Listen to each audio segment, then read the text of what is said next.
Bakit di mo nakakampi sa MDL yung mga kasama mo sa 5-man?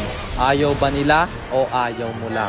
Abangan nyo sa dulo ng video na to dahil doon natin yan pag-uusapan. At para naman sa mga bago lang sa page, ang ginagawa po nating content ay 1 game per day, solo rank game. At ang goal natin sa content natin na to ay mag 100 win straight. Hi guys, nandito na tayo sa 284th day ng 1 game per day. And ang standing natin bago yung game na to ay 245, 38. 245 wins and 38 losses. Dito sa game na to, hindi tayo pinayagang mag last pick ng kampe.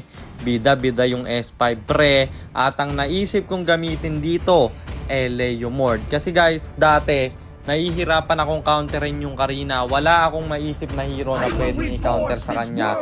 Hanggang sa ginamit ko yung Leo Mord. At bagay to na ipantapat sa Karina jungle. Kasi yung first kill neto, dumadamage pa rin. Kahit naka first kill yung Karina. So ayun, nandito na tayo sa pang 284 na araw ng isang game kada araw. Digmaan na!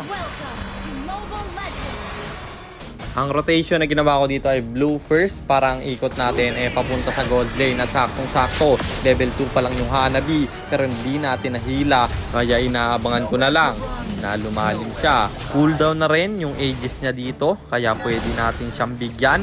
Napok pa nga ng konti. Tapos inabangan.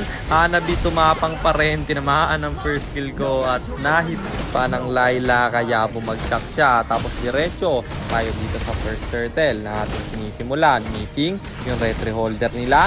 At di na nga siya umabot pa. Kaya naman yung first turtle ay libre namin makukuha. Diretso dito sa top. Tumayo pa yung Zilong. Kaya hinabol ko na. At naka-AS na naman ang kampi pre sa buyout. Kasi di diretso tayo. Dito sa second turtle, sinisimulan ko na naman. Wala yung dalawa nila dyan. Yung retry holder nila missing pa sa mapa. Kukontest pa kaya siya. At hindi na naman yata. Kaya yung second turtle ay libre na naman nating makukuha. At dito sa gitna, mag-i-invade nga lang sana ako ng farm pero biglang sinalubong tayo ng Zilong. Kaya binigyan ko na at yun ang unang kill ko. Pero 15-1 na tayo, 17-2 na ngayon at palong-palo yung mga kampi ko. Meron talagang mga games na ganito na marurunong yung ikakampi sa'yo tapos yung mga kalaban yung mahihina. Pero kung ikaw yung mapunta sa side ng kalaban, kailangan mong buhatin yung mga yan. At bumalik tayo sa game, naka-double kill dito yung Layla at 7 minutes na. Kaya inintay ko na lang na maging Lord. So buti hindi sinimulan ng kampe at 8 minutes na pre. Kaya Lord na ang ating kukunin. Retry holder nila, di na naman yata ko contest. Hindi ko alam kung ano ginagawa niya pag may objectives pero lagi siyang wala. Ayun pala, hinaharas ng kampi ko. At low HP na yung Karina kaya mag-out na lang siya. At yung first Lord ay libre nating makukuha. Sabay diretso dito sa gitna kasi may second tower pa pero masyadong marami yung mga kalaban na magde-death. Kaya papalagan na lang natin. Zilong ay napalalim na ultihan pa yung Hanabi nila.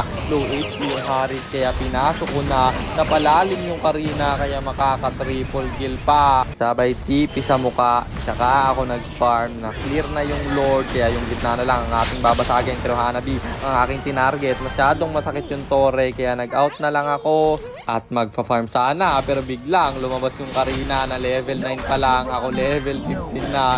Anong pinaggagawa mo tropa? Naset pa ng Mino kaya mabibigyan siya at pwede tayong humabol kasi ang lalim ng Hanabi nila. Wala nang kawala. Legendary yung Veil at i-rekta na natin ito sa gitna. Pero matibay yung depensa ng kalaban kaya binasag na lang natin yung dalawang inhibitor turret. Tsaka tayo dumiretso dito sa second Lord. Amin ulit, sinisimulan, mukhang tower hug na lang sila. Kaya naman yung second Lord ay libre na naman nating makukuha. At ang lalim ng Hanabi dito sa baba, kaya nireactan ko na. Hindi pa lumalabas yung Lord, masyadong mainit si tropa, napa-aegis siya, pero di na kinaya. At yung Karina dito, tutulong pa sana. Pero pareho pa sila na mamamatay at 4 yung bagsak sa kalaban. Tinowerlock na ng kampe.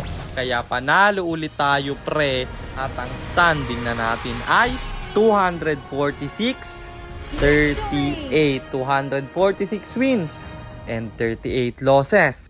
At mythic 16 stars na tayo. 7 win streak na rin. Kaya 93 na lang ay 100 win streak na. At sagutin na natin yung tanong ni Idol. Bakit nga ba hindi ko sinama dun sa regional MDL qualifiers yung mga kagrind ko sa 5-man? Ayaw ko daw ba o ayaw nila? Hindi guys, sa ayaw namin.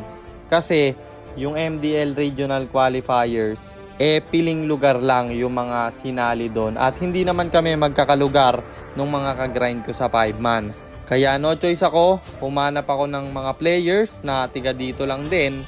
At yun, sa kabutihang palad, nakahanap ako at nag-champion pa nga kami. Yun lang, sana nasagot ko yung tanong mo Idol. At sana rin meron kayo natutunan sa content natin na to. At kung meron man, pakishare lang guys.